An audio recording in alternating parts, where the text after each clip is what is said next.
It is 10 years since I started fighting mosque applications. Well, actually it's more than 10 years, nearly 11 years, but I take the formal anniversary as being 10 years since the date I first stood up in a council meeting to oppose a planning application for a mosque, and that was in August of 2011 in Maidenhead, and I'd like to show you the video of that now.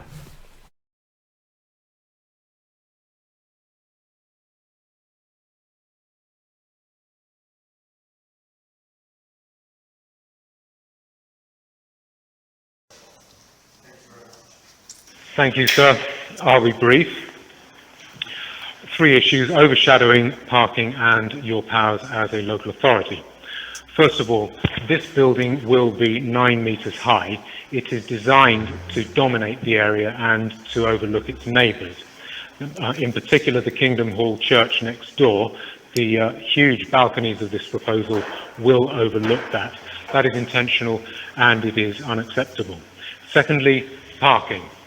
This is a vulnerable road network. It has very bad parking problems at the moment, and this application will worsen those problems. Your planning officer ignores this, and he ignores the objections from the highways officer. He seems keen to push this application through. We wonder why. Parking for this facility will reduce from 50 spaces. You can get 50 cars at this place at the moment. That will reduce to 11. That is a reduction. Do not listen to your officer if he tells you that there will be a parking increase. It will be a drastic reduction.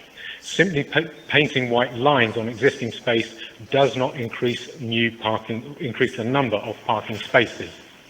You have the evidence from local residents, you have the evidence from the petition that was gathered from 80 properties, 80 households in the area, saying that this application will simply worsen existing problems.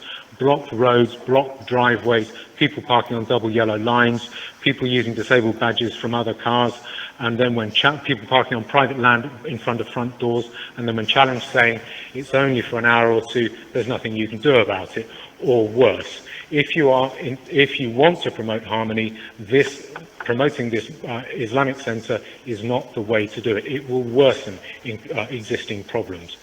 It is a matter of public safety. Emergency vehicles won't be able to get in here during mosque hours. It takes 20 minutes to get out, for residents to get out of this area at the moment during mosque hours. And that could create liability for the council. That brings me to the third point, your powers. The local authority does not have the power to grant planning permission for this application.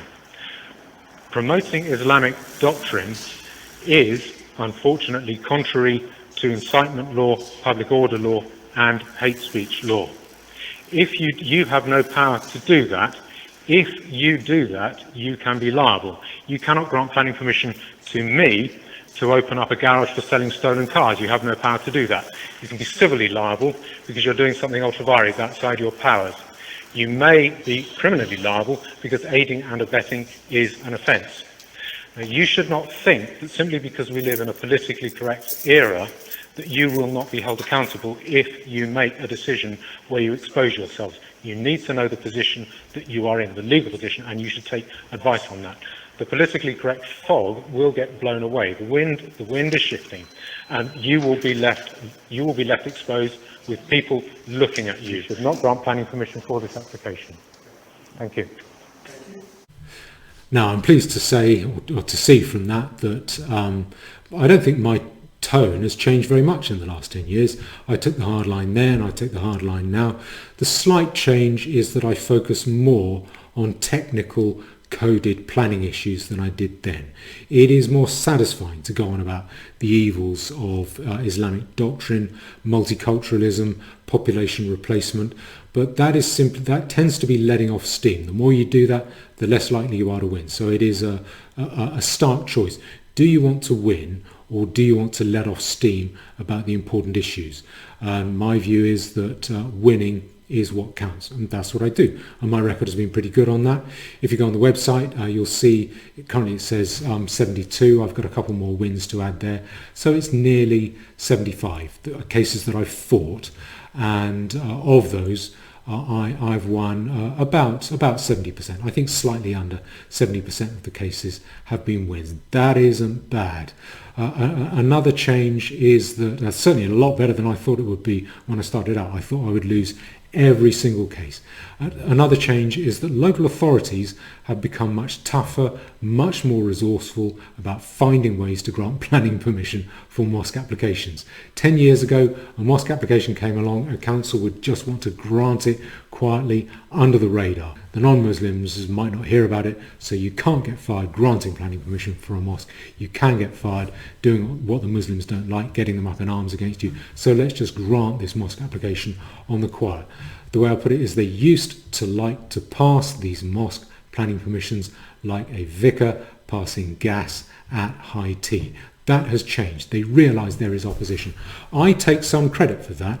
When a mosque application comes up in front of a local authority now, I think that councils realise, viscerally, underneath they realise there is going to be some opposition here. There is some tension there.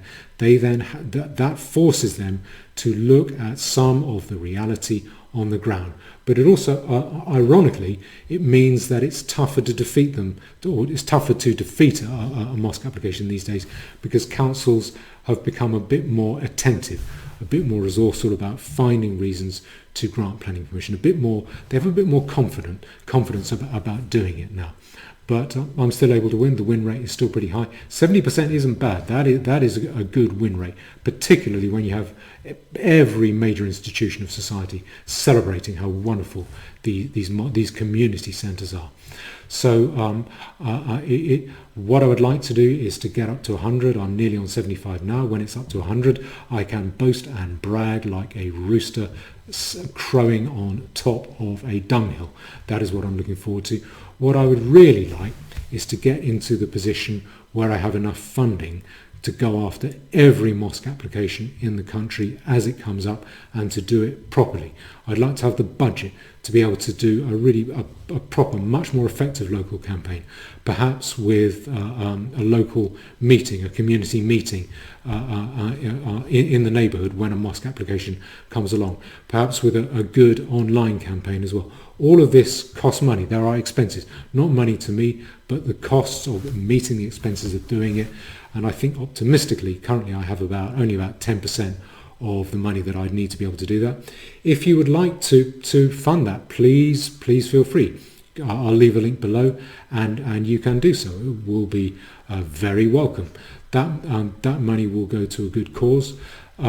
Personally, I think there ought to be 1 million people in this country.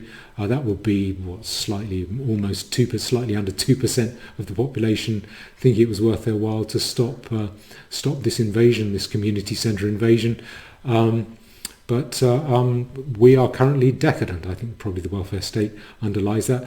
That will change. I think the attitudes will change fast when they do. When they do change, they will change fast.